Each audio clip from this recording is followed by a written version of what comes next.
33 महीने, जी हां, पूरे 33 महीनों तक इंसाफ का इंतजार। हरियाणा के एक छोटे से गांव के सरपंच चुनाव की लड़ाई आखिरकार सुप्रीम कोर्ट तक पहुंची और सच बाहर ही आ गया। लेकिन इस सच का दायरा बिहार तक पहुंच चुका है। नमस्कार, मैं हूं राजीव ढोंडियाल और आप देख रहे हैं डिबेट का सबसे प्रामाणिक और लोकतांत्रिक नंबर 1 शो दंगल। कहते हैं सच परेशान हो सकता है लेकिन पराजित नहीं हो सकता। हरियाणा के पानीपत के बुआना लाखू गांव की सियासी कहानी कुछ यही कहती है। 2022 में पंचायत का चुनाव हुआ, वोट ईवीएम से डाले गए, लेकिन हैरान करने वाली बात यह है कि सिस्टम की नाकामी ने उस शख्स को हरा दिया जिसके वोट सबसे ज्यादा आए थे। बुआना लाखू गांव, जिला पानीपत, सुनने में भले ही छोटा लगे, लेकिन यहां की पंचायत चुनावी गाथा अब राष्ट्रीय सुर्खियों में है। लोकतंत्र की किताब में इस नए चैप्टर के जुड़ने से सियासत में सवालों की एक लंबी लिस्ट जुड़ गई है। और ऐसा ही किस्सा चंडीगढ़ मेयर चुनाव में भी देखा गया था, जब चुनाव अधिकारी सरेआम कैमरे में हेराफेरी करते हुए पकड़े गए। तो सवाल यह कि क्या सिस्टम की हेराफेरी से ईवीएम बदनाम हो गया है? क्या हरियाणा के एक गांव के पंचायती चुनाव के नतीजों का असर अब बिहार विधानसभा चुनावों में देखने को मिलेगा, या फिर विपक्ष सिर्फ एक चुनावी नतीजे के आधार पर बिना वजह चुनाव आयोग और ईवीएम पर सवाल उठा रहा है? आज इन्हीं सवालों पर होगी सबसे बड़ी बहस, लेकिन उससे पहले आपको दिखाते हैं हमारी ये रिपोर्ट।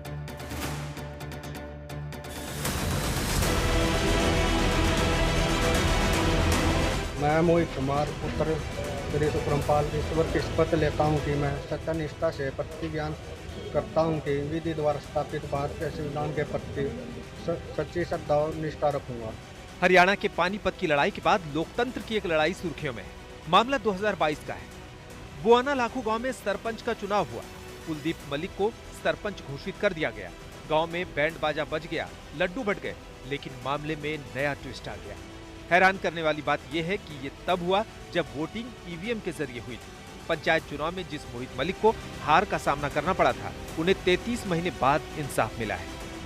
पूरे गांव ने उसका मैं तहे दिल से शुक्रिया अदा करता हूं, और आगे भी मैं सभी अपने गांव वालों के साथ मिलजुल कर उनके आशीर्वाद से गांव के विकास के लिए कार्यरत रहूँगा। हाँ जी, सारे प्यार है सभी गांव वालों का, सच्चाई की जीत हुई है। ये जब तक झूठ का तो सारे छोटा ही दिन होता है, सच्चाई तो आनी ही होती है। दरअसल बुआना लाखू गांव के सरपंच चुनाव में मोहित मलिक को हार मिलने के बाद उन्होंने प्रशासन का दरवाजा खटखटाया, लेकिन वहां निराशा हाथ लगी तो मोहित ने चंडीगढ़ में पंजाब हरियाणा हाईकोर्ट में गुहार लगाई। 1 जून 2025 को हाईकोर्ट ने दोबारा मतगणना कराने से इनकार कर दिया और फैसला कुलदीप के पक्ष में दिया। 12 जून को मोहित ने हाईकोर्ट के फैसले को चुनौती देते हुए सुप्रीम कोर्ट में याचिका दायर की। 31 जुलाई को पहली सुनवाई हुई और 7 जुलाई को अपनी निगरानी में दोबारा मतगणना का आदेश दिया। उसमें कुलदीप को 1000 और मोहित को 1051 वोट मिले। इसके बाद अदालत ने फैसला सुरक्षित रखते हुए 11 अगस्त की तारीख दी। 11 अगस्त को सुप्रीम कोर्ट ने मोहित को विजयी घोषित कर जिला प्रशासन को 2 दिन में शपथ दिलाने का आदेश दिया। चुनाव आयोग के अधिकारियों के ऊपर सुप्रीम कोर्ट ने विश्वास नहीं किया और ईवीएम के सारी ईवीएम्स को, एक ईवीएम के एक बूथ पर कंप्लेंट थी, लेकिन सारे बूथ्स की ईवीएम को सुप्रीम कोर्ट बुलाया गया। चुनाव आयोग के अधिकारियों पे रिकाउंटिंग करने के लिए भी भरोसा नहीं किया गया। एक वीडियोग्राफी कराई गई, जो रजिस्ट्रार साहब ने भी, जो लेडी रजिस्ट्रार थी, उनकी काउंटिंग के ऊपर भी वीडियोग्राफी कराई गई। तब जाके सुप्रीम कोर्ट ने उस पर भरोसा किया और रिजल्ट में चेंज आया। रिजल्ट को उन्होंने सेट असाइड किया। लेकिन हरियाणा की ये लड़ाई बिहार तक पहुंच गई है। हरियाणा में एक सरपंच चुनाव का नतीजा बदला तो तेजस्वी ने इस बहाने बीजेपी को फिर निशाने पर लिया। तेजस्वी ने सोशल मीडिया पर लिखा, हरियाणा के एक पंचायत चुनाव में ईवीएम काउंटिंग में एक बूथ में उम्मीदवार को जबरन हरा दिया। हारा हुआ प्रत्याशी सुप्रीम कोर्ट पहुंचा। सुप्रीम कोर्ट में वीडियोग्राफी के साथ सभी बूथों की ईवीएम की गिनती हुई। हारा हुआ प्रत्याशी जीत गया, लेकिन उसके कार्यकाल के 3 साल ईवीएम की कृपा से कोई और फर्जी सरपंच रहा। एक बूथ की ईवीएम का यही हाल है। चंडीगढ़ मेयर चुनाव में कैसे धांधली करके बीजेपी ने कैंडिडेट को जिताया, जिसे बाद में कोर्ट ने खारिज किया। उसके बाद बीजेपी सरकार ने वीडियो रिकॉर्डिंग रखने के नियम बदल दिए। अब 45 दिन के बाद चुनाव आयोग आपको गिनती का वीडियो नहीं देगा। जब बीजेपी चुनाव आयोग के साथ मिलकर साक्ष्य को खत्म कर देगी तो आप कोर्ट में सबूत क्या रखेंगे? ये लोग लोकतंत्र के खिलाफ हैं। इसलिए लोकतंत्र में ये 2 लोग पारदर्शिता नहीं चाहते। बिहार में एसआईआर और राहुल गांधी के वोट चोरी के आरोप से सियासत गर्म है। इस बीच हरियाणा की पंचायत का यह किस्सा विपक्ष को मानो ऑक्सीजन दे गया है। 2022 में चुनाव परिणाम आया और उस चुनाव परिणाम के अकॉर्डिंग एक व्यक्ति को हरा दिया गया। पूरे सिस्टम ने मिलकर उस व्यक्ति को ईवीएम से हरा दिया। जब ईवीएम की गणना सुप्रीम कोर्ट ने कराई तो मोहित कुमार जी निर्वाचित पाए गए। अब 2022 के बाद 3 साल निकल गए, 2025 में वो निर्वाचित पाए गए। अब उनको रीइंस्टेट किया गया है। ये अगर वोट चोरी नहीं है, ये अगर वोट के साथ धांधली नहीं है, मताधिकार के खिलाफ षड्यंत्र नहीं है, तो और क्या है? और यही बात तो विपक्ष बोल रहा है। ऐसे में सवाल ये उठ रहा है कि अगर पंचायत की ईवीएम में ऐसा हो सकता है तो बड़े चुनावों में क्या होगा? अगर सबूत ही 45 दिन बाद गायब कर दिए जाएं, तो कोर्ट में कौन सी गवाही दी जाएगी?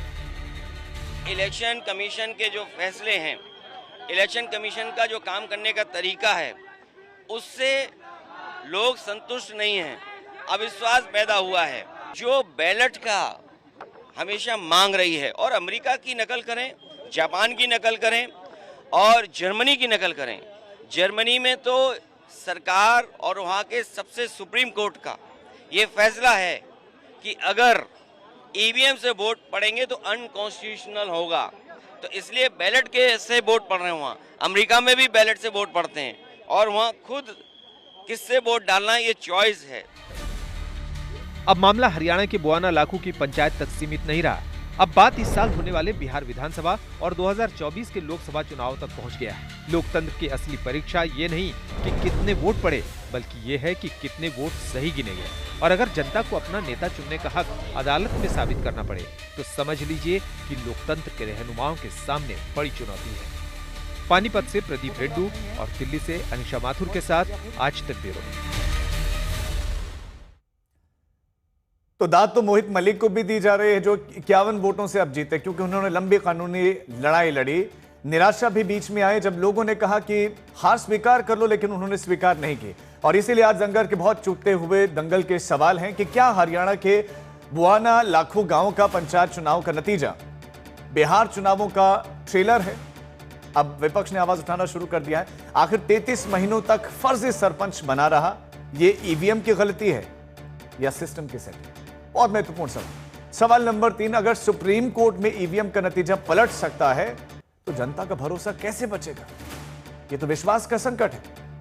क्या विपक्ष का वोट चोरी वाला आरोप बिहार चुनावों में एक मुख्य मुद्दा बनेगा? वोट चोरी का आरोप विपक्ष लगातार लगा रहा है, और क्या सिर्फ एक पंचायत चुनाव के आधार पर ईवीएम इलेक्शन कमीशन पर सवाल उठाना उचित है? ठीक है, ये तमाम सवाल हैं जिनके इर्द गिर्द ये चर्चा आगे बढ़ेगी। खास मेहमान हमारे साथ जुड़ गए हैं। तोहिन सिन्हा हमारे साथ जुड़े, बीजेपी का पक्ष रखेंगे। आप सभी का स्वागत है। हमारे साथ एडवोकेट महिमा सिंह जो कि कांग्रेस पार्टी के प्रवक्ता हैं, आपका भी स्वागत है। हमारे साथ डॉक्टर नवल किशोर जुड़े हैं जो कि आरजेडी का पक्ष रखेंगे। धीरेन्द्र कुमार हमारे साथ जुड़े हैं जो कि एलजेपी रामविलास पासवान पार्टी से हैं, प्रवक्ता हैं, आपका भी स्वागत है। और मोहम्मद अमीन हमारे साथ जुड़े जो कि फॉर्मर ज्वाइंट डायरेक्टर हैं इलेक्शन कमीशन के। तोहिन, शुरुआत आपसे ही। एक जीता हुआ व्यक्ति हार गया, विपक्ष लगातार कह रहा था कि गड़बड़ी हो रही है, धांधली हो रही है, लेकिन अब सवाल है कि अब क्या कहेंगे आप? विपक्ष तो जो कह रहा था कि वो गड़बड़ियां हैं वो सच साबित हो रहा है। नमस्ते राजीव जी, सबको नमस्ते और जन्माष्टमी की हार्दिक शुभकामनाएं सबको। देखिए, हम वही कहेंगे जो हम कल कह रहे थे। ये जो हरियाणा में जो केस हुआ है जहां जीत के बाद उस सज्जन को हार का सामना करना पड़ा, वो एक अपवाद है। और अपवाद एक एरोप्लेन क्रैश भी होता है। कितने लोग जो है एरोप्लेन में चढ़ना बंद कर देते हैं। जो अपवाद है उसको सुधारा जाना चाहिए। जहां तक ईवीएम का प्रश्न है, कांग्रेस पार्टी के ही भूपेंद्र हुड्डा, नेशनल कॉन्फ्रेंस के उमर अब्दुल्ला और अभिषेक बैनर्जी टीएमसी में हाल फिलहाल में उन्होंने अपने बयान दे दिए हैं कि ईवीएम में उनको कोई त्रुटि, कोई गलती नहीं लगती। तो क्या ये जो रिजल्ट को बदला गया था हरियाणा में, या क्या इसमें किसी चुनावी कर्मचारी का रोल हो सकता है? इसकी भी जांच होनी चाहिए, और यदि है तो उसके विरुद्ध सख्त से सख्त कार्रवाई होनी चाहिए। देखिए, किसी सिस्टम को सुधारा जाता है, उसको नकारा नहीं जाता। राजीव गांधी ने 1989 में चुनाव हारने के बाद कहा था कि ये जो बैलेट पेपर है इसके रहते हम चुनाव नहीं जीत सकते क्योंकि इसमें अनियमितताएं होती हैं, हमें ईवीएम की आवश्यकता है। आज 36 साल बाद उनके लेकिन सुपुत्र और उनकी जो 33 सुपुत्र महीनों का के जो इंतजार alliance करना पड़ा partners ना। हैं, वो देश को मोहित हार वापस ले स्वीकार भी जाना कर चाहते सकते हैं, थे, 40 मामला साल, सामने ये ही नहीं मत आता, होने दीजिए। न सुप्रीम कोर्ट तक पहुंचता। आप इसे अपवाद जरूर कह रहे हैं, लेकिन चंडीगढ़ में क्या हुआ मेयर चुनाव में? नहीं, तो वो एक अपवाद है, वो भी अपवाद है। वो भी एक अपवाद है। एक्सीडेंट्स जो होते हैं ना, वो एक्सीडेंट्स वो नॉर्म नहीं होते हैं, वो अपवाद होते हैं, और अपवाद को हटाने की जरूरत है। इसका अर्थ ये नहीं कि देश 40 साल पीछे चल जाए और वापस जो है बैलेट पेपर को अपनाए। ठीक है, इसका अर्थ ये है कि जो गलतियां हो रही है उसको सुधारा जाए, नवल, और ठीक है, विशेष आज के नवल संदर्भ में SIR उतना ही अपवाद महत्वपूर्ण है, उन त्रुटियों और एक्सीडेंट खामियों को है, सुधारने के त्रुटियां लिए। हैं, तो उनको सुधारा जाना चाहिए, ये वो कह रहे हैं।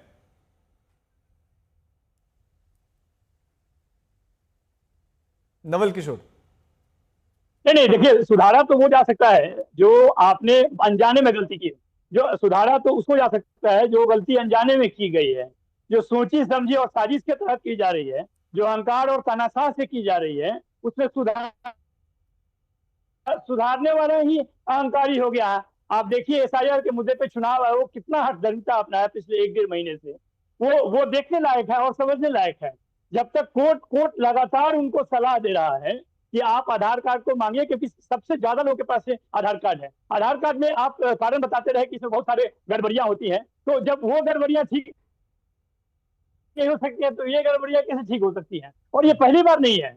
आप देखिए कि 2020 का चुनाव जो था बिहार में, बिहार विधानसभा का चुनाव, जिसको बोला गया कि आप 12 वोट से हार गए, उसको हरा दिया। ऐसे 10 चुनाव क्षेत्र थे जिसमें कि इस तरह के काम हुए। तो ये जो चुनाव आयोग पे हमारा विश्वास या लोगों का विश्वास उठता जा रहा है, वो मात्र एक ही कारण से है, स्वच्छ और निष्पक्ष चुनाव वो नहीं करा पा रहे हैं।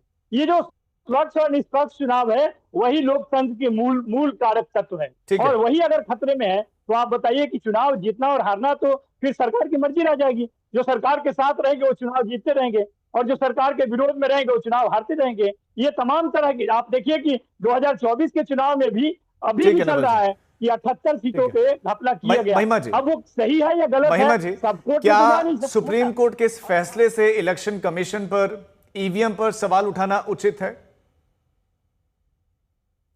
जय हिंद।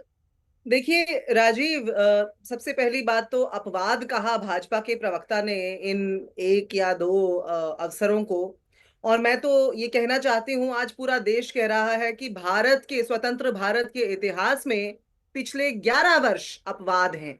ये भाजपा का जो शासनकाल रहा ना, ये भ्रष्टाचार से भरा हुआ शासनकाल, ये वोट चोरी का शासनकाल, ये 11 वर्ष का शासनकाल भाजपा का भारतीय इतिहास में अपवाद है। और यासीन अंसारी कहते हैं राजीव कि कौन कहता है पड़ गया हल्का, झूठ पर सच तो अब भी भारी है। तो चाहे चंडीगढ़ चुनाव का वो वीडियो हो जो सामने आ गया था, अगर वहां CCTV नहीं सामने होता तो फिर वो जिस तरह से देखते हुए नजर आए थे भाजपा के पूर्व कार्यकर्ता और बाद में जिनको चुनाव का अफसर बना दिया गया था, तो फिर वो सामने नहीं आता। आज पानीपत में यदि मोहित कुमार ने अपनी लड़ाई को छोड़ दिया होता तो फिर ये धांधली सामने नहीं आती। और आज ये इसे अपवाद इसीलिए कह रहे हैं क्योंकि पिछले 11 वर्षों से जब हम बार बार बोलते हैं, देखिए ये तो साबित हो गया आज राजीव। ये कहा जाता था कि ईवीएम में तो गड़बड़ी हो ही नहीं सकती, भाजपा का नैरेटिव था it is not possible, impossible, हो नहीं सकता। महिमा वो कह रहे हैं कि ईवीएम में गलती अभी भी नहीं है, ईवीएम से तो रिकाउंटिंग हुई ना, उसी से तो पता चला कि भाई वो जीते हैं। वो कह रहे हैं गलती कर्मचारी कर सकते हैं।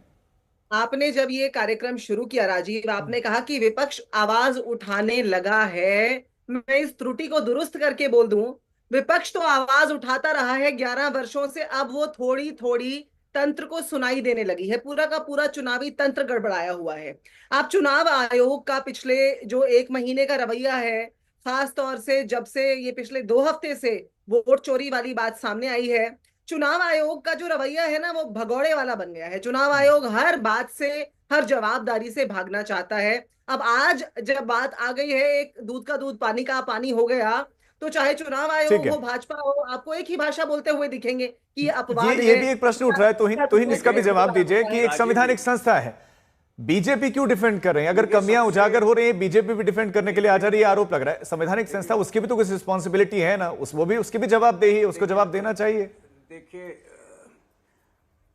देखिए राजीव जी, सबसे पहले तो मैं सख्त आपत्ति जताना चाहूंगा, भगोड़ा शब्द किसी संवैधानिक संस्था के लिए इस्तेमाल नहीं होना चाहिए। भगोड़ा वो मानसिकता है जो कभी चौकीदार चोर का है का भ्रम फैलाती है, तो कभी संविधान खतरे में है का भ्रम फैलाती है, तो कभी वोट चोरी का भ्रम फैलाती है, लेकिन प्रमाणित कुछ नहीं कर पाती है। भाजपा जो है, भाजपा इलेक्शन कमीशन के बिहाफ में नहीं बोल रही है।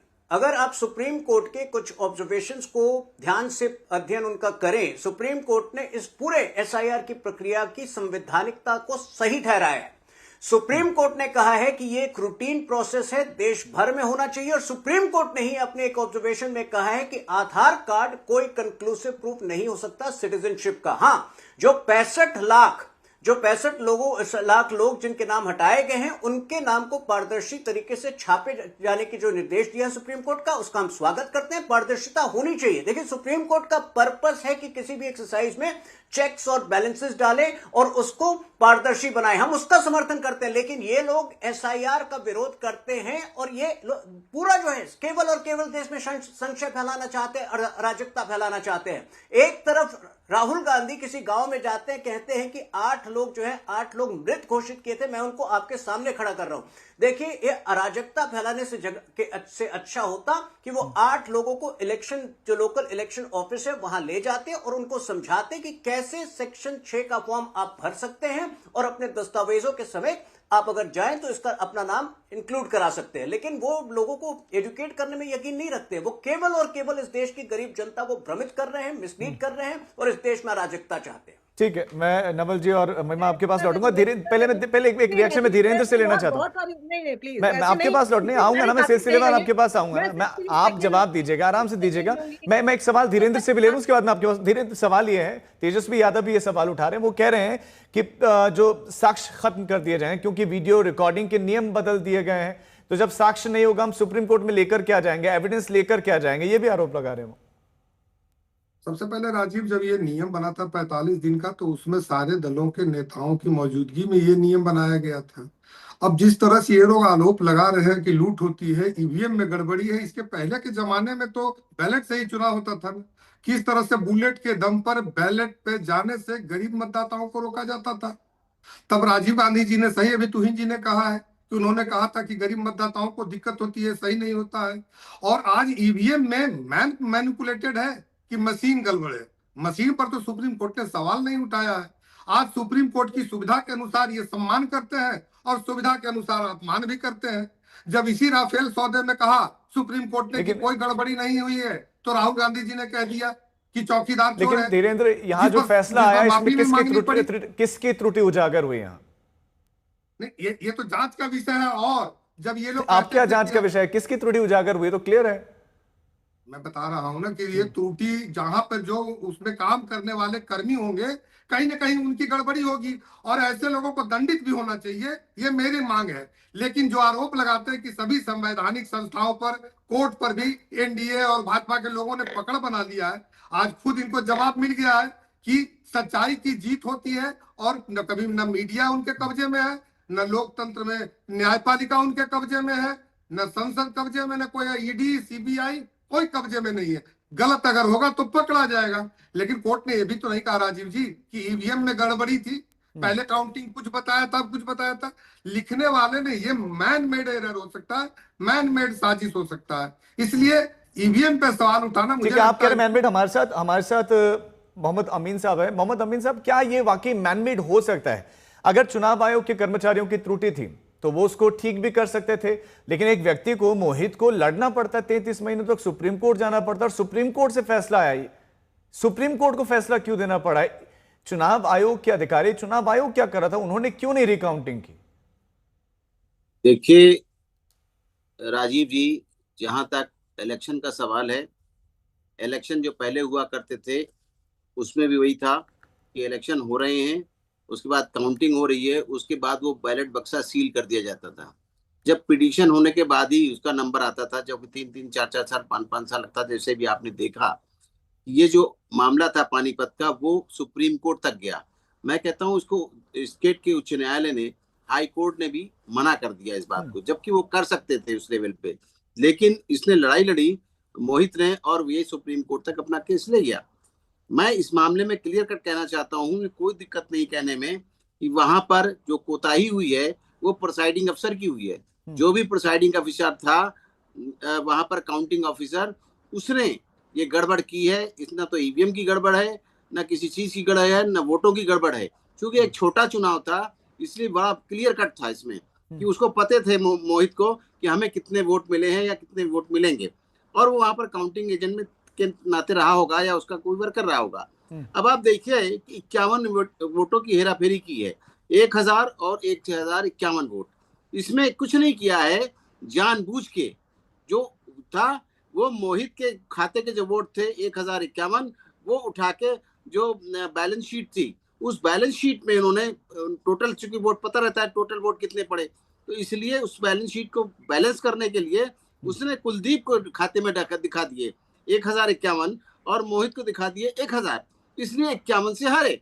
ये बात क्लियर कट है। इसीलिए ये चीज जो है देखनी चाहिए तो प्रिसाइडिंग अफसर को। उसके बाद आता है एसडीएम, वहां पे जो डिप्टी कलेक्टर होता है वो एईआरओ होता है, फिर जो आरओ होता है हमारा डिस्ट्रिक्ट इलेक्शन अफसर, उसको देखना चाहिए था। ये बहुत बड़ी त्रुटियां तो हुई ना, लेकिन सर यही ऑपोजिशन अब कह रहा है कि यही चुनाव आयोग है, चुनाव आयोग बिहार में भी यही कर सकता हो, चुनाव आयोग पर सीधा सीधा आरोप लगाना। आपको लगता है कि चुनाव आयोग पर आरोप लगाना सही है या गलत है, और एसआईआर की प्रक्रिया क्या उचित है या अनुचित?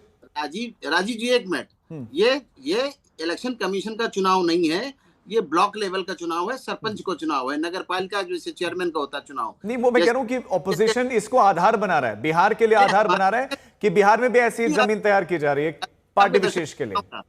आपके दर्शकों को बताना चाहूंगा, जो इतने करोड़ों दर्शक आपको देख रहे हैं, बताना चाहूंगा ये गलती जो है वहां के अफसरों की है, उनको पेनलाइज करना चाहिए, उनको दंडित करना चाहिए, और ये ईवीएम की कोई गलती नहीं है। आपको मैं ये बताऊं, जहां तक सवाल है इस तरह की हरकतें करना जानबूझ के की गई है और ये मैंडेटरी की गई है, इसलिए इसको जो है जो से तगड़ा पनिशमेंट हो उसको देना चाहिए, इसमें कोई कोताही नहीं करनी चाहिए। जहां तक सवाल है इलेक्शन का, तो आपके दर्शकों को बताऊंगा कि हमारा असेंबली का इलेक्शन होता है, पार्लियामेंट का होता है, उपराष्ट्रपति का होता है, राष्ट्रपति का होता है, राज्यसभा का होता है और एमएलसी का होता है। ये छोटे चुनाव नहीं कराता इलेक्शन कमीशन। हाँ, ईवीएम मांगी गई, उन्होंने दे दिया होगा, डिस्ट्रिक्ट इलेक्शन होते हैं, इसको मॉनिटर करना चाहिए था। और ये बहुत बड़ा सर, मैं आपके पास लौटूंगा। एक बड़ी खबर इस समय मिल रही है, हरियाणा से बड़ी खबर मिल रही है। हरियाणा के मंत्री रणबीर गंगवा ने इसको लेकर बयान दिया और उन्होंने कहा कि ईवीएम की वजह से नतीजे नहीं बदले गए। रणबीर गंगवा का बयान आया है और उन्होंने राहुल गांधी पर भी निशाना साधा है। रणबीर गंगवा ने कहा कि ईवीएम की वजह से नतीजे बदले नहीं गए, ईवीएम में तो सारा डेटा सेव था, ईवीएम की वजह से गलत नहीं हुआ।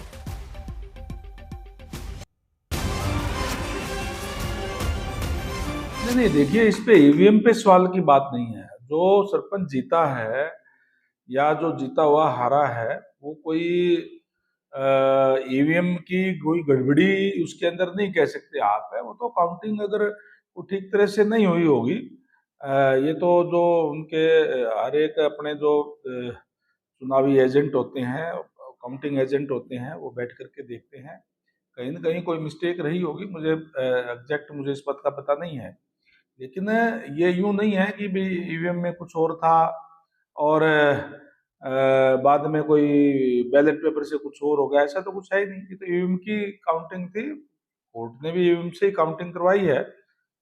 हो सकता है कोई अलग अलग मशीनों की होगी या जमा घटा में कोई गलती हुई होगी, तो क्यों हुई है, किस स्तर पे हुई है, ये तो कोर्ट ने जांचा होगा। ये आपने सुना रणबीर गंगवा को। महिमा, मैं आप इस पर रिएक्शन चाहूंगा, काफी देर से आप हाथ उठा दिए, बताइए, अपनी बात रखिए। सर्वोच्च न्यायालय को लेकर के अभी भाजपा और उनके सहयोगी दल ने भी बहुत सारी बातें कही, तो इसीलिए बड़ा आवश्यक हो जाता है इनसे पूछना, और इनके मंत्री महोदय जो भी बयान दे रहे थे, सबके सब कोई भी आगे आए और जवाब दे कि सर्वोच्च न्यायालय ने तो जो आपने चुनावी बॉन्ड इस देश पर थोपे थे मनी बिल के माध्यम से, गैर कानूनी तरीके से 2017 में मनी बिल के रास्ते से लाए थे ताकि उन पर चर्चा ना हो, और सर्वोच्च न्यायालय ने उसे असंवैधानिक घोषित कर दिया था, तो फिर आप उसका भी सम्मान करते होंगे। तो मांगिए जरा देश से माफी, और अगर नहीं मांग सकते तो ये सर्वोच्च न्यायालय की बीन बजाना बंद करें और फिर इस तरीके से बात करना बंद करें कि कांग्रेस पार्टी जो है बड़े सिलेक्टिव तरीके से सर्वोच्च न्यायालय के निर्णयों को मानती है। जी नहीं, बिल्कुल भी नहीं। कांग्रेस पार्टी न्याय पक्ष बातों की ही सदैव बात करती रही है। और आज भी हम जो बात कर रहे हैं, आप ये देखिए ना राजीव की, अभी एक और बात इन्होंने कही सेक्शन 6 के फॉर्म की। राहुल गांधी जी ने जब प्रेस कॉन्फ्रेंस की और उन्होंने वो 5 तरीके उजागर किए जिस तरीकों से धांधली की गई है, उन्होंने बता दिया उसी सेक्शन 6 वाले फॉर्म के अंदर उस एक सीट पर 33,000 के आसपास जो लोग हैं, उसमें एक भी व्यक्ति 18 से 25 उम्र के बीच का नहीं है। इन्हें बड़ी तकलीफ है कि राहुल गांधी जी ने उन लोगों के साथ चाय पी जिन्हें इनके द्वारा की जा रही धांधली, जिसको ये इलेक्शन कमीशन के बिहाफ पे कवर अप कर रहे हैं, उसमें मृत घोषित कर दिया गया था। जिसमें अब इनको और तकलीफ है। सर्वोच्च न्यायालय ने निर्देश दे दिए हैं कि आपको वो लिस्ट लगानी होगी किस कारण से किसको आपने खारिज किया है, किसका वोट काटा है।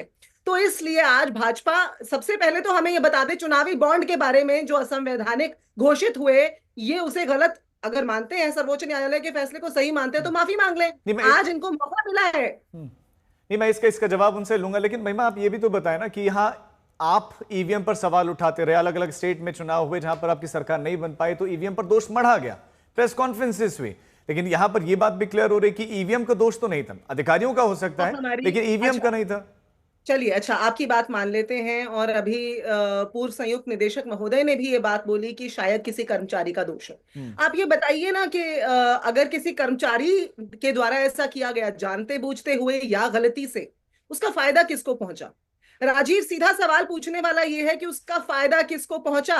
हमें एक डेटा निकालने में एक विधानसभा कॉन्स्टिट्यूएंसी का 6 महीने लग जाते हैं और इनके पास 6 दिन में उपलब्ध हो जाता है। इलेक्शन कमीशन के सहयोग से ये कैसे होता है भाई? और अगर ये 51 वोट जो मोहित कुमार के कम काउंट हुए और दूसरी तरफ को मिल गए, 2.5 साल वो सरपंच बना रहा, उसका फायदा उस सरपंच को मिला ना, तो उस सरपंच पर कार्रवाई क्यों ना हो? क्योंकि उस चुनाव जिस भी व्यक्ति ने गणना की थी उसको तो वो तो सरपंच बन के नहीं बैठा 2.5 साल, तो सरपंच बन के बैठने वाला जो व्यक्ति है उसके कहने पर ये धांधली हुई होगी। और वो कौन सी पार्टी से जुड़ा हुआ है इसको देखा जाना चाहिए, और वही पार्टी अपवाद है इस देश का। आप कह रहे हैं कि उनका संबंध बीजेपी से था? आप पता लगाइए। मैंने कहा जिस पार्टी से जुड़ा हुआ है, जिस व्यक्ति ने ये गड़बड़ करवाई है, अगर ये कर्मचारी ने कहने पे गड़बड़ की है, आप ही बताइए ना। कर्मचारी की जेब में तो वोट गए नहीं, कर्मचारी को सीधा सीधा क्या फायदा हुआ? देखिए, तुहिन जवाब दीजिए। देखिए राजीव जी, सबसे पहले तो अमीन जी की मैं बात सुन रहा था, अमीन जी ने बड़ा स्पष्ट किया है, वही बात कही उन्होंने जो मैंने शुरू में कहा था कि ये ईवीएम का तो मामला ही नहीं लग रहा है, ये मामला है किसी एक व्यक्ति के भ्रष्टाचार का और उसके विरुद्ध जो है सख्त से सख्त एक्शन होना चाहिए। नंबर 2, आपको याद होगा 2009 में लोकसभा चुनाव में चिदम्बरम जी जो हैं वो शिवगंगा कॉन्स्टिट्यूंसी से बहुत छोटी मार्जिन से जीते थे, 3,000 का मार्जिन था, और 12 साल जो है केस चले थे, उन पर भी तरह तरह के आरोप थे। 12 साल के बाद जो है वो सबूत के अभाव में वो केस डिस्मिस हुआ था। तो कांग्रेस पार्टी को आज ये मॉरल हाई ग्राउंड लेना शोभा नहीं देता है। इंडिविजुअल करप्शन का मामला जो है वो कहीं भी हो सकता है, हाँ कानून को उसमें जो है इमीडिएट काम करना पड़ेगा और अभी भी उस व्यक्ति के खिलाफ सख्त से सख्त एक्शन होना चाहिए। देखिए, तीसरी बड़ी बात में अभी मेरे पास एक वीडियो आया है राजीव गांधी जी का 1987 का इंडिपेंडेंस डे स्पीच है, वहां वो मीडिया को दुत्कार रहे हैं, कह रहे हैं कि गैर जिम्मेदार है। आज उनका बेटा जो है रोज इलेक्शन कमीशन को दुत्कारता है। मैं एक ही अनुरोध कर सकता हूं इस कांग्रेस पार्टी से कि अपनी खामियों को छुपाने के लिए संस्थाओं को अनाप शनाप और बोलना बंद करिए। आज सुप्रीम कोर्ट ने पिछले 5-6 हफ्ते की सुनवाई के उपरांत एसआईआर की प्रक्रिया को बाधित नहीं किया है। ये अपने आप में ये साबित करता है कि एसआईआर की प्रक्रिया लेकिन सही है। भी है ना कि 65 लाख जो नाम कटे हैं उनको आपको सार्वजनिक करना पड़ेगा, ये फैसला भी आया है। फिर आधार कार्ड को लेकर भी सजशन है। ठीक है, कंप्लीट कीजिए। बोलना चाहती हूँ, एक बात मैं बोलना चाहती हूँ, इनको कंप्लीट करने दीजिए, फिर मैं दूसरे में राजीव जी यही इसी बात पे मैं आ रहा हूं कि हमने नहीं राजीव जी इसी बात में आ रहा हूं। देखिए, कांग्रेस को सुनने की क्षमता नहीं है, आप सुन लीजिए मेरी बात। इसी लास्ट पॉइंट पे मैं आ रहा हूं कि जो सुप्रीम कोर्ट का निर्देश परसों आया है कि ये सारे लिस्ट जो है ट्रांसपेरेंट तरीके से पब्लिश हो, उसका हमने कतई विरोध नहीं किया है। हम इलेक्शन कमीशन को रिप्रेजेंट नहीं कर रहे। इलेक्शन कमीशन संभवतः कल अपने प्रेस कॉन्फ्रेंस में बहुत कुछ कहेगा, उससे हमें कोई मतलब नहीं है। हमने इस रूलिंग को विरोध नहीं किया है। हम एसआईआर का समर्थन करते हैं। इलेक्शन नवल नहीं खड़े हैं। तो ये कह रहे हैं कि ये इंडिविजुअल करप्शन का मामला है। 5 सेकंड में, देखिए मैं बीच में नहीं बोल रही थी, मुझे मेरी भाई बात बोलने और भी लोगों के पास जाना है ना, आपके पास लौटो। 5 सेकंड दूंगी, 5 सेकंड इनसे बोलिए ना। असंवैधानिक चुनावी बॉन्ड्स पर भी बोल रहे, यही भाषा थी भाजपा की जब हम चुनावी बॉन्ड्स पर सवाल उठाते थे, और फिर क्या हुआ उसका चुनावी बॉन्ड पे बहुत चर्चा हो गई ना पहले, तो फिर यही भाषा थी ना। इसी तरीके से कल को इस पर भी उत्तर आएगा।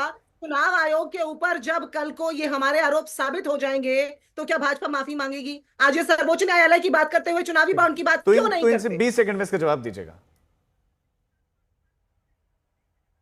अरे देखिए, जिस दिन इलेक्शन बॉन्ड, आपने कभी सुना है हमने जो सुप्रीम कोर्ट का रूलिंग आया था इलेक्शन बॉन्ड का, उसका विरोध किया था क्या? कुछ निर्णय देश के हित में लिए जाते हैं, अगर वो पैन आउट, अगर उसकी इंप्लीमेंटेशन जो है उसमें कुछ खामियां रह गई और सुप्रीम कोर्ट ने कोई निर्णय लिया है तो हमने तो कभी विरोध नहीं किया। ठीक है, क्या हमने विरोध किया था? कांग्रेस के जमाने में कैश आया करते थे और वो कैश जो है उस कैश का मात्र 10% पार्टी में लोग खर्च करते थे। और आपके जो सीनियर ऑफिसर वापस बिहार पर लौटते हैं, वापस हरियाणा के इस फैसले पर लौटते हैं। नवल किशोर, अभी तुहिन भी कह रहे हैं कि ये इंडिविजुअल करप्शन का मामला हो सकता है, उसे उसी रूप में देखा जाना चाहिए, एक संवैधानिक संस्था के करप्शन के रूप में नहीं देखा जाना चाहिए। अच्छा, उन तक आवाज नहीं पहुंच रही है। धीरेन्द्र, अब आपसे सवाल ये कि जो पंचायत चुनाव में हुआ, आरोप ये लगाया जा रहा है कि वो तो बिहार में भी हो सकता है, और कल से एक तो रैली भी निकाली जा रही है बिहार में। राजीव, मैं यही बताना चाह रहा हूं ना कि ये राज्य निर्वाचन आयोग का मामला है। राज्य निर्वाचन आयोग पंचायती चुनाव करवाता है।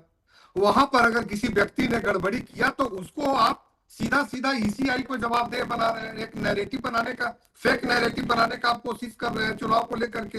और दूसरी बात है कि बिहार को लेकर के ये यात्रा करने का, ये तो चुनाव के लिए ये लोग कर रहे हैं।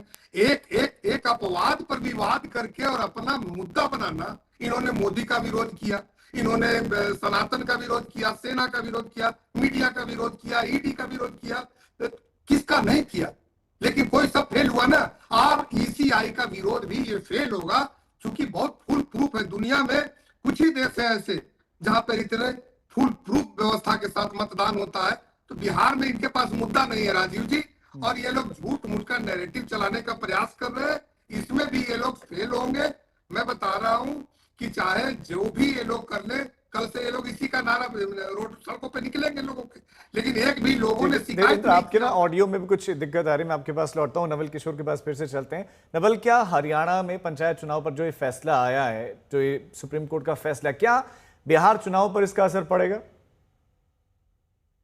देखिए, बिल्कुल पड़ेगा, क्योंकि जो बात हम कह रहे थे पिछले 1-1.5 महीने से, जो बात हम कह रहे थे वो सुप्रीम कोर्ट में सही साबित हुआ। हमने कभी एसआईआर की विरोध नहीं किया। हमने हमेशा प्रक्रिया और पारदर्शिता पे सवाल उठाए, जो कि सही निकले। हमने ये बोला था कि 11 डॉक्यूमेंट जो है वो काफी नहीं है। अगर बिहार के जनता को देखा जाए तो सारी जो दस्तावेज जो मांग रही है चुनाव आयोग, वो वहां पर पर्याप्त मात्रा में नहीं है। उसमें आधार कार्ड को शामिल करना चाहिए, उसमें राशन कार्ड को शामिल करना चाहिए। नहीं, पर आप तो ये भी कह रहे थे कि करवाई क्यों नहीं? अभी तो हाल में लोकसभा चुनाव हुए थे, तो जो वोटर्स वहां उन्होंने वोट डाला वो इस बार भी डाल देंगे। तो आप एक तरीके से प्रक्रिया का इसका भी तो विरोध कर रहे थे। हाँ, कि क्यों करवा रहे हैं? उसका वो इसलिए हम कर रहे थे कि जून 2024 के बाद, लोकसभा चुनाव के बाद, आपने लगातार 6 महीना एसएसआर किया, सारा एडिशन अपडेशन करके, और जनवरी में आपने इलेक्टोरल रोल पब्लिश किया, और 12 रजिस्टर्ड पार्टियों को आपने 5 महीना काम करवाया, जनवरी, फरवरी, मार्च, अप्रैल, मई तक। जून में एकाएक आप कहते हैं कि ये सारा फर्जी है। जब चुनाव आयोग 1 साल में जो काम करता है वो फर्जी निकला, तो 1 महीना में वो सही कैसे हो सकता है? तब कहीं ना कहीं लगता है कि चुनाव आयोग कहीं और से गाइड होता है। आप कह रहे हैं ना कि भारतीय जनता पार्टी का इसमें क्या घातमेल है? लगता है कि भारतीय जनता पार्टी ने जो संशोधन किया, संशोधन के आधार पर नियुक्ति प्रक्रिया में परिवर्तन किया, उसका प्रभाव सीधा दिख रहा है। ज्ञानेश कुमार गुप्ता 1 महीना में ऐसा कौन सा काम कर देंगे कि बहुत अच्छा काम हो जाएगा, और वो 6 महीने 1 साल में क्यों नहीं ठीक हुआ? इसका मतलब है कहीं ना कहीं सवाल जो है वो चुनाव आयोग पे है।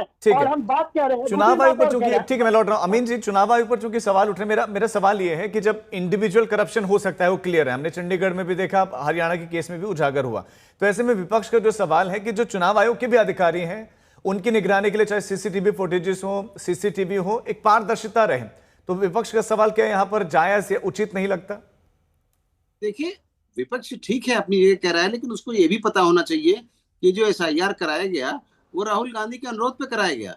जो महाराष्ट्र और हरियाणा और दिल्ली के इलेक्शन में कहा गया था कि इन्होंने वोटर लिस्ट में बीजेपी के वोट डाल दिए हैं और उनके निकाल दिए हैं, ऐसा चार्ज लगाया था उन्होंने। और इसका जवाब जो है उनको महाराष्ट्र हाईकोर्ट से मिल भी गया था इस बात का कि ऐसी कोई बात नहीं है। लेकिन जहां तक जो आपका सवाल है, कहा जा रहा है, इसमें ये मैं कहना चाहूंगा इस बात को कि इस तरह की जो भी हरकत होती है वो हो नहीं सकती जल्दी। कारण क्या है कि हर चीज जो है वीडियोग्राफी होती है, फिल्माइज होता है, साथ में इनके हर एक जगह वर्कर होते हैं इनके, चाहे वो काउंटिंग एजेंट हो चाहे पोलिंग एजेंट हो। और आप देखिए कि हमारे 3-3, 4-4 ऑब्जर्वर होते हैं। आप देखिए ना, आईजी रैंक का ऑफिसर होता है, वो क्राइम देखता है। इकोनॉमिक विंग का होता है आईआरएस ऑफिसर कमिश्नर, वो देखता है। इसके बाद आप देखिए जनरल एडमिनिस्ट्रेशन में देखते हैं joint secretary rank government of India का एक हमारा ऑब्जर्वर होता है, जो जनरल ऑब्जर्वर होता है इनके ऊपर। इस तरीके से, और आप लोगों के लिए इस तरीके से है तो इंफॉर्मेशन ऑफिसर भी होता है जो सारे इनके खर्चे देखता है। तो ये सब चीजें, बहुत से ऑब्जर्वर होते हैं। हमें यह है कि इनको जागरूक ये होना चाहिए हर पार्टी वालों को कि सही टाइम पे उनके सबके नंबर्स होते हैं, उन पे कंप्लेंट करें। अगर कोई भी चीज कहीं भी दिख रही है, उस कंसर्न हमारे ऑब्जर्वर को वो इन्फॉर्म करें। जैसे बिहार में चुनाव होगा तो वहां पर ऑब्जर्वर नहीं होगा, ये सब दूसरे प्रदेशों को, कोई तमिलनाडु का होगा, कोई केरला का होगा, कोई पंजाब का होगा। ये तो अनुराग ठाकुर ने भी कहा, राहुल गांधी ने भी कहा कि वोट चोरी हुई, तो क्या उनके आरोपों की भी अब जांच होनी चाहिए? नहीं, अगर वो कहा गया है तो बिल्कुल जांच होनी चाहिए, इसमें जांच होने में कोई दिक्कत नहीं है। लेकिन अब जो भी पैनलाइज किया जाएगा ऐसा नहीं है, इसमें बख्शा नहीं जाएगा। आरोप ये भी लग रहा है ना कि जांच नहीं करवाना चाहता, यहां पर भी जांच नहीं की गई, तो कोर्ट ने जांच करने के लिए कहा, फिर रिकाउंटिंग हुई। एक हट धर्मिता है, ये भी आरोप है। ये तो हमारे निर्वाचन अधिकारी की गलती है कि वो कोई लोकल इन्फ्लुएंस नहीं होना चाहिए। ये है, स्वतंत्र रूप से काम करना चाहिए उसको। लेकिन कुछ लोग ऑफिसर्स हैं जिनके लिए मैं तो नहीं कह सकता हूँ कि वो किस लिए और किस वजह से इन्फ्लुएंस हो जाते हैं। मैंने सारी जीवन में काम किया, कभी मैं इन्फ्लुएंस नहीं हुआ। मैंने निष्पक्षता से हर एक काम किया। ज्यादातर हमारे ऑफिसर निष्पक्ष ही काम करते हैं, 99%। ठीक है नवल, 20 सेकंड में अपनी बात रखिए, फिर मैं धीरेन्द्र जी के पास दूसरे दो सवाल है जो कि सबके दायरे में आता है। पहली बात यह है कि एसएसआर के दौरान बिहार में जो विपक्षी पार्टियां हैं, जो भी सवाल चुनाव आयोग से कर रहा था, उसका जवाब भारतीय जनता पार्टी दे रही थी। और चुनाव आयोग अपने इलेक्शन साइट पे उसको कहता था कि मिसलीडिंग है, मिसलीडिंग का थप्पा लगाता था। तो हमारा कहना है कि जब हम सवाल पूछते हैं और चुनाव आयोग इस तरह का रवैया अपनाता है तो हम क्या समझे? नंबर 1। नंबर 2, कई बार जैसे पिछले चुनाव में 2024 के लोकसभा चुनाव में हमारे बीएलए हार्ड बूथ पे हमने मांगा कि हमें 70 सीट दिया जाए, नहीं दिया। और इलेक्शन कमीशन को क्या यह ड्यूटी बनता है कि वो 70 सीट है जिसमें कि कितने वोट पड़े हैं और किसको पड़े हैं उसका ब्रेकअप दिया जाए। जब वो नहीं देते हैं तब लगता है कि ये कहीं ना कहीं मिली भगत है। और यह सरकार, ये पिछले बार जो बिहार में सरकार बनी है एनडीए सरकार, उसमें भी 10 सीटों का एकदम देखा हुआ घपला है जिसके आधार पर सरकार बनी है। ये अनैतिक काम करने में जब से चुनाव आयोग भागीदारी निभाया है, नहीं तो चुनाव आयोग तो चुनाव के समय में सरकार से भी ज्यादा शक्तिशाली है। ये कौन नहीं जानता, ये बताने की बात थोड़े है। सारे अधिकारी इनके अंतर्गत काम करते हैं। लेकिन जब चुनाव आयोग का ही मंशा साफ नहीं हो, तो जब उन्हीं पे हमें डाउट रहेगा तो फिर इसका इलाज क्या है? तब तो कोर्ट में जाना ही पड़ेगा। और कोर्ट में आपने देखा होगा कि महाराष्ट्र के केस में पहले जब पूरा का पूरा चुना हुआ सरकार उन्होंने हटा दिया, तो गवर्नर और स्पीकर पे सवाल तो उठे ना कोर्ट में। धीरेन्द्र जवाब दीजिए। सवाल चुनाव आयोग पर, लेकिन जवाब बीजेपी दे रही है। देखिए, सवाल ये लोकतंत्र का है और लोकतंत्र में हर एक राजनीतिक पार्टियों का नैतिक कर्तव्य बनता है कि जो जनता के बीच में भ्रम पैदा करने की कोशिश करते हैं उसकी सफाई हम दे सकते हैं। ये बताइए कि कोर्ट ने, लोअर कोर्ट ने और हाई कोर्ट ने भी राज्य निर्वाचन आयोग की बातों को सही मान लिया। अब इनके कहिए कि क्या वो भारतीय जनता पार्टी के साथ मिली भगत में लोअर कोर्ट और हाई कोर्ट था? इसका जवाब पूछ लीजिए। सुप्रीम कोर्ट ने अगर इस पर गड़बड़ी पकड़ी तो ईवीएम में अगर सही काउंटिंग था तभी पड़ा हुआ था तो उनको न्याय मिल सका। इसलिए किसी को कब्जे में नहीं सरकार ने रखा है। ये आरोप का इन्हीं के सवालों से जवाब मिल जाता है। ये किस तरह का बात कर रहे हैं और लूट की बात कर रहे हैं, वोट लूट की बात इनके जमाने में ना होता था जब बैलेट से गरीबों को वोट दिया जाता था। कहाँ जा रहे हो? नहीं, वो उसी पर मैं आ रहा हूँ। तो एक चीज आप बताइए कि जब ईवीएम के बाद राज्य निर्वाचन आयोग को लेकर के, राज्य निर्वाचन आयोग के साथ जनता के साथ एक करके बोलेंगे। नवल, आपकी बात आ रही है, धीरेन्द्र को जवाब तो देने दीजिए। जब एसआई FIR चल रहा था, तो जमीन से जो पत्रकार बंधु भी सवाल उठा रहे थे उन पर FIR किए जा रहे थे, जो हम सवाल उठा रहे थे उसको मिसलीडिंग कहा जा रहा था। मैं जवाब देता हूँ, क्या है? मैं देता हूँ। राज्य निर्वाचन आयोग के मुद्दों को लेकर के आप ECI को कटघरे में खड़ा करेंगे, देश के लोकतंत्र को खतरे में डालने का आप कुचक्र करेंगे, ये गलत है ना। ECI इसमें कहां से दोषी है जिसके खिलाफ आप नैरेटिव चला रहे हैं, बिहार के लोगों को भ्रम फैलाने का काम कर रहे हैं, आर्थिक अपराध है, अपराधी है आप। अभी नोट लूटने वाले लोग आज वोट लूटने का आरोप लगा रहे हैं कि आपके जमाने में वोट भी लूटा, फिर उसके बाद सत्ता बना करके आप लोग नोट लूटने का आरोपी कांग्रेस और नोट लूटने के सजायाफ्ता राष्ट्रीय जनता पार्टी लालू प्रसाद जी, और आप कह रहे हैं कि आप बताइए ना, आपने नोट भी लूटा, आपने वोट भी लूटा, आपने नौकरी के बदले जमीन भी ली, और आपके पास कोई मुद्दा नहीं है, आपके पास कोई मुद्दा नहीं है। ECI के सहारे जीतना चाहते हैं, गलत। मैं मुद्दे पे बात कर रहा हूँ, आप गरीबों को चाहते हैं। ठीक है, आप दोनों की बात है कि चूंकि दोनों साथ में बोल रहे हैं तो दर्शक भी कुछ समझ नहीं पाएंगे। तो एक बार फिर से आपके पास आते हुए कि एक प्रेस कॉन्फ्रेंस की गई RJD की तरफ से, फिर कई सारे आरोप भी लगाए गए जब सुप्रीम कोर्ट का फैसला आया है। ये कहा जा रहा है कि दो लोग ऐसे हैं भारतीय जनता पार्टी में या सत्ता में जो पारदर्शिता नहीं चाहते हैं।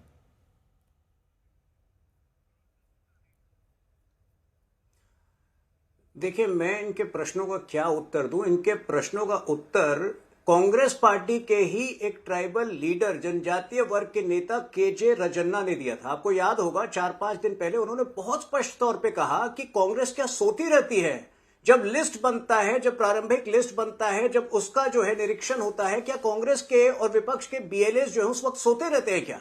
और जब उन्होंने ये सत्य बताया तो उनको आपने देखा किस तरह से इन्होंने सैक किया, किस तरह से उस ट्राइबल वर्ग के नेता को बर्खास्त किया। तो मुझे लगता है कि ये विपक्ष जो है, देखिए, बहुत निराशाजनक हो गया है इनका पूरा रवैया। इनमें जो है ऑपरेशन सिंदूर हो या SIR हो, सही प्रश्न पूछने और सही उत्तर को समझने की क्षमता इस विपक्ष ने खो दी है। मैं दोबारा इनको अपील करता हूं कि अपने नकारात्मक रवैये को हटाइए। कल प्रेस कॉन्फ्रेंस में इलेक्शन कमीशन संभवतः सारी बातें एक बार फिर स्पष्ट कर देगा। हम इलेक्शन कमीशन को रिप्रेजेंट नहीं कर रहे हैं, हम सुधार चाहते हैं, और आप भी जो है इस प्रक्रिया का समर्थन करिए। महिमा, जब अलग अलग स्टेट में, चाहे महाराष्ट्र में हो, हरियाणा में हो, राहुल गांधी ने भी आरोप लगाया कि वोट चोरी हो रही है। आप लोग तो लगातार कह रहे हैं कि वोट चोरी हुई है। अब वोट चोरी ना हो, योग्य ही वोट डाले, उसके लिए SIR हो रही है, तो भी आपको आपत्ति है, तो ये कैसे हो सकता है? राजीव, सबसे पहले तो अभी भाजपा के प्रवक्ता ने जो बात बोली, उन्होंने भाजपा की मानसिकता को खोल के पूरे देश के सामने रख दिया, जिस मानसिकता ने उपराष्ट्रपति धनखड़ को इस्तीफा देने पर मजबूर किया। इन लोगों की हिम्मत है कि ये कर्नाटका के अंदर सवाल उठा सकते हैं, आंतरिक बहुत सारी बातें होती हैं। यहाँ तो धनखड़ कहाँ है आज ये भी पता नहीं है किसी को। श्री OP धनखड़ है कहाँ? आप फिर दूसरे मुद्दे पर चले गए। मेरा सवाल यह है कि आप सवाल उठा रहे थे ना कि वोट चोरी हो रही है। अब चुनाव आयोग चाहता है कि वोट चोरी ना हो, योग्य वोट डाले, तो उसके लिए एक प्रक्रिया का पालन तो होगा ना, SIR करनी पड़ेगी। तो आपको आपत्ति क्यों है फिर उस पर? राजीव, जब मैं बीच में बोलना चाहती हूँ तो आप बोलते हैं नहीं, तो आप मुद्दे से भटक आप जगदीप धनखड़ पर जा रहे हैं ना, प्लीज इस मुद्दे पर तो रहिए। हाँ भाई, ऐसा है, भाजपा रजन्ना पर जाएगी और हम पूछेंगे नहीं कि जगदीप धनखड़ जी कहाँ पर हैं। हमें तो सवाल पूछना पड़ेगा ना, उपराष्ट्रपति हैं भाई, थे भाई देश के, और यकायक इस्तीफा देकर के कहाँ गायब हो गए, उनको आसमान खा गया, जमीन निकल गई, पता नहीं चल रहा है, फोन नहीं उठाते हैं। अब दूसरी बात ये कि अभी यहाँ पर बात हो रही थी न्यायालय की, 1 मिनट में आपकी बात का उत्तर दूंगी, उससे पहले बड़ी अहम बात बता दूं।